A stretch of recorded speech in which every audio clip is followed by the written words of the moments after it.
हाँ प्यारे बच्चों, आज मैं भारतेंदु हरिश्चंद्र प्रेम माधुरी जो पद्य है उसको तो पूरा पढ़ा दी हूँ और आज उसका मैं क्वेश्चन आंसर भी लिखा दे रही हूँ। ठीक है, सुनिए आप लोग। रोकहीं जो तव, यहाँ से लेकर के आप हमें समझाइए, ये ठीक है ना, यहाँ तक का है। इसी में से ही क्वेश्चन आंसर बनेगा। जैसे पहले का प्रश्न है, प्रस्तुत पद्यांश कवि व शीर्षक का नाम लिखिए। प्रस्तुत पद्यांश के कवि व शीर्षक का नाम लिखिए। तो इसका उत्तर होगा कि प्रस्तुत पद्यांश आधुनिक युग के कवि व नाटककार भारतेंदु हरिश्चंद्र द्वारा रचित कविता प्रेम माधुरी से लिया गया है। दूसरा प्रश्न है, प्रस्तुत पद्यांश में नायिका की किस मनोदशा का वर्णन किया गया है। ठीक, इसका उत्तर होगा, प्रस्तुत पद्यांश में नायिका का पति परदेश जा रहा है तो उसकी मानसिक स्थिति का वर्णन इसमें किया गया है। तीसरा प्रश्न है, प्रस्तुत पद्यांश में नायिका द्वारा जगत की किस रीति का उल्लेख किया गया है। इसका उत्तर है, प्रस्तुत पद्यांश में नायिका कहती है कि किसी को पीछे से टोकने से संबंधित जगत की रीति का उल्लेख करती है। चौथा क्वेश्चन है, जो कहें जाऊं न तो प्रभुता, जो कुछ न कहें तो स्नेह नसाइए। इस पंक्ति का भाव स्पष्ट कीजिए। इसका उत्तर है, प्रस्तुत पंक्ति में नायिका की दुविधापूर्ण स्थिति का वर्णन करते हुए कवि कहता है कि वह सोचती हैं कि यदि वह अपने प्रीतम से विदेश न जाने के लिए कहती है तो वह उन्हें आदेश देने के समान होगा, और यदि वह उनसे कुछ नहीं कहती तो उसका प्रेम नष्ट होगा। चौथा हो गया। पांचवा क्वेश्चन, प्रस्तुत पद्यांश की भाषा शैली पर प्रकाश डालिए। इसका उत्तर है, प्रस्तुत पद्यांश में कवि ने ब्रज भाषा का प्रयोग किया है। और एक और इसी में से प्रेम माधुरी में से ही अगला मैं बता दूं, उसको भी आप लोग लिख लीजिएगा। इसमें है कि व्यापक ब्रह्म सबय थलपूरन है हमहूँ पहचानती हैं। यहाँ से लेकर के पिए प्यारे तिहारे निहारे बिना अखियाँ दुखियाँ नहीं मानती हैं। इसी में का क्वेश्चन आंसर है। पहले का प्रश्न है, प्रस्तुत पद्यांश में गोपियों द्वारा किस भक्ति मार्ग को महत्व दिया गया है। तो इसका उत्तर है, प्रस्तुत पद्यांश में गोपियाँ ईश्वर की प्राप्ति के लिए ज्ञान मार्ग की अपेक्षा सगुण भक्ति मार्ग को अधिक महत्व देती हैं। दूसरा क्वेश्चन है, श्री कृष्ण के प्रति गोपियों के भावों का वर्णन कीजिए। इसका उत्तर है कि गोपियाँ श्री कृष्ण से अत्यधिक प्रेम करती हैं और उनकी भक्ति को ही जीवन का आधार मानती हैं। तीसरा क्वेश्चन है, गोपियाँ कृष्ण को किस प्रकार पाना चाहती हैं। उत्तर है कि गोपियाँ कृष्ण को ज्ञान मार्गी भक्ति से ही नहीं बल्कि उनके सगुण रूप की उपासना एवं उनका साक्षात दर्शन करना चाहती हैं।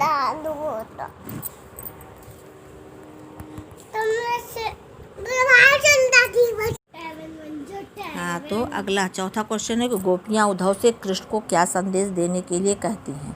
इसका उत्तर है कि गोपियाँ उद्धव से कहती हैं कि वे कृष्ण जाकर कहते हैं कि उनके पास उन्हें पाने के लिए उनकी भक्ति करने के अतिरिक्त कोई मार्ग नहीं है और न वह किसी अन्य दूसरे मार्ग को ही जानती हैं।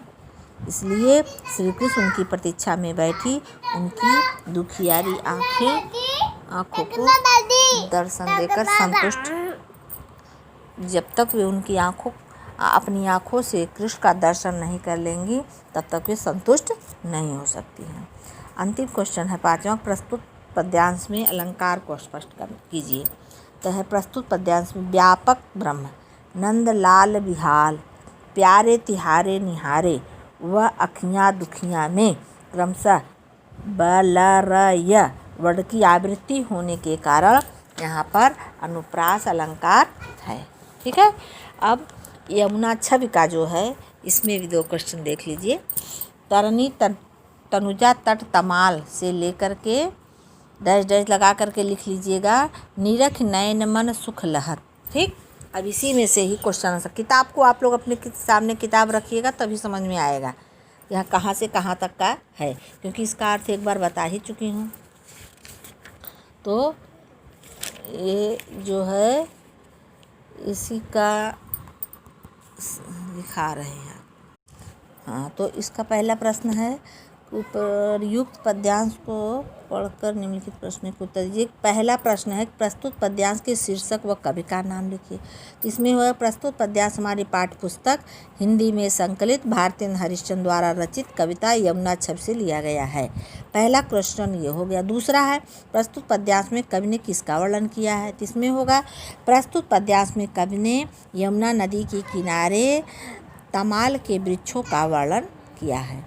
तीसरा क्वेश्चन है, यमुना नदी के किनारे खड़े वृक्षों को देखकर कवि को क्या प्रतीत होता है। इसका उत्तर है, यमुना नदी के किनारे खड़े वृक्षों को देखकर कवि को ऐसा प्रतीत होता है जैसे तमाल के वृक्ष यमुना नदी को छूना चाहते हैं। वे झुककर नदी के पानी में अपना प्रतिबिंब देखना चाहते हैं। ठीक है। और चौथा क्वेश्चन है कि प्रस्तुत पद्यांश में अलंकार सौंदर्य पर प्रकाश डालना है। इसका उत्तर होगा, प्रस्तुत पद्यांश में कवि ने अलंकारों का बहुत ही सुंदर वर्णन किया है। कह रहे हैं, तरनी तनुजा तट तमाल में त वर्ण की आवृत्ति के कारण अनुप्रास अलंकार। ठीक है, हुआ। और अगर यहाँ पर जैसे सब निज निज शोभा में निज निज की पुनरावृत्ति के कारण पुनरुक्त अलंकार, मनु आतप वारण तीर कौ में अनुप्रास अलंकार, पुनरुक्ति व उत्प्रेक्षा अलंकार भी है। ठीक है। फिर करें 5वां है क्वेश्चन, तरनी तनुजा व तट शब्दों के 2 पर्यायवाची बताइए। तरनी तनुजा, तरनी तनुजा, तरनी माने यमुना, तनुजा माने कालिंदी। ठीक। तट माने किनारा। तरनी तनुजा का 2 पर्यायवाची है। तो तरनी तनुजा माने यमुना भी होता, कालिंदी माने भी यमुना होता है। ठीक है। और तट माने किनारा भी होता है या तीर भी होता है। तो 2 ठो बताना है। तो तट माने किनारा और तीर, कामा लगा के दोनों लिख दीजिएगा। ठीक है। एक और बता दें आप लोगों को, और इसके बाद इतना आप हम लोगों को एक बार हमें लिख करके जब दिखा देंगे तब हम समझेंगे कि आप लोग को कुछ समझ में आता है कि नहीं। अगर नहीं समझ में आता तो मेरा लिखाना बेकार है।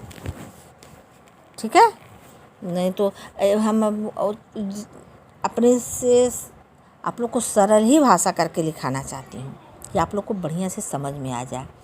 तो कबहू होत सतचंद, कबहू प्रगटत दूरी भाजत, यह है ना। और इसका अंतिम है, कै डैश डैश लगा के, कै अवगाहत डोलत को ब्रजर मणि जल आवत। अब इसमें से ही क्वेश्चन आंसर बनेगा। जैसे पहला है, कभी कोई यमुना नदी के जल पर पड़े चंद्रमा के प्रतिबिंब को देखकर क्या अनुभूत होती है।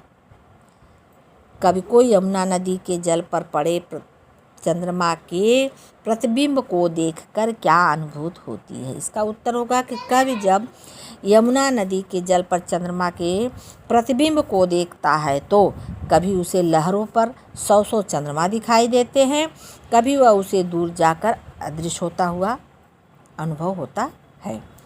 और दूसरा क्वेश्चन हो गया, कै बाल गुड़ी नभ में उड़ी शोभत इत उत धावत। पंक्ति का भाव स्पष्ट करना है। इसमें होगा कि कवि यमुना के जल पर चंद्रमा के प्रतिबिंब माने परछाई को देखकर कल्पना करते हुए कहता है कि यमुना की लहरों पर चंद्रमा का हिलता हुआ प्रतिबिंब ऐसा मालूम होता है मानो किसी बच्चे की पतंग, बाल गुड्डी, बाल माने बच्चा, गुड़ी माने पतंग, कहने किसी बच्चे की पतंग आकाश में हवा के जोर से इधर उधर हिल रही है। और तीसरा है प्रश्न, प्रस्तुत पद्यांश का केंद्रीय भाव लिखिए।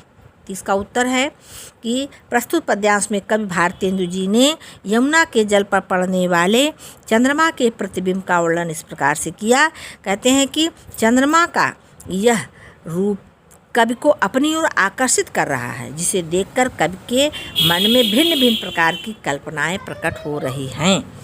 और चौथा क्वेश्चन है कि प्रस्तुत पद्यांश के शिल्प पक्ष पर प्रकाश डालना है, जिसका उत्तर है कि प्रस्तुत पद्यांश में कवि ने ब्रज भाषा का प्रयोग किया और कह रहे हैं इसमें श्रृंगार रस की भी प्रधानता है, और कह रहे हैं कि मनु ससिद्ध भरि अनुराग में उत्प्रेक्षा अलंकार सोहत इत उत धावत में तवर्ण की आवृत्ति होने के कारण अनुप्रास अलंकार का भी प्रयोग किया गया है। ठीक। और अंतिम पांचवा क्वेश्चन है कि शशि व नभ शब्दों के दो दो पर्यायवाची शब्द, जैसे शशि माने चंद्रमा और शश को क्या कहते हैं, राकेश। राकेश माने भी, और राकेश और चंद्रमा, शश का दो पर्यायवाची हो गया, एक पहला राकेश और दूसरा चंद्रमा। और नभ माने आकाश और गगन, नभ माने आकाश को भी कहते हैं और गगन माने भी नभ होता है। ठीक है, बस आज इतना ही रहेगा। अब आप लोग जब लिख करके हमें दिखा देंगी तब हम समझेंगे कि आगे हम लिखा पढ़ा सकती हूँ। ठीक है, धन्यवाद बच्चों, थैंक यू।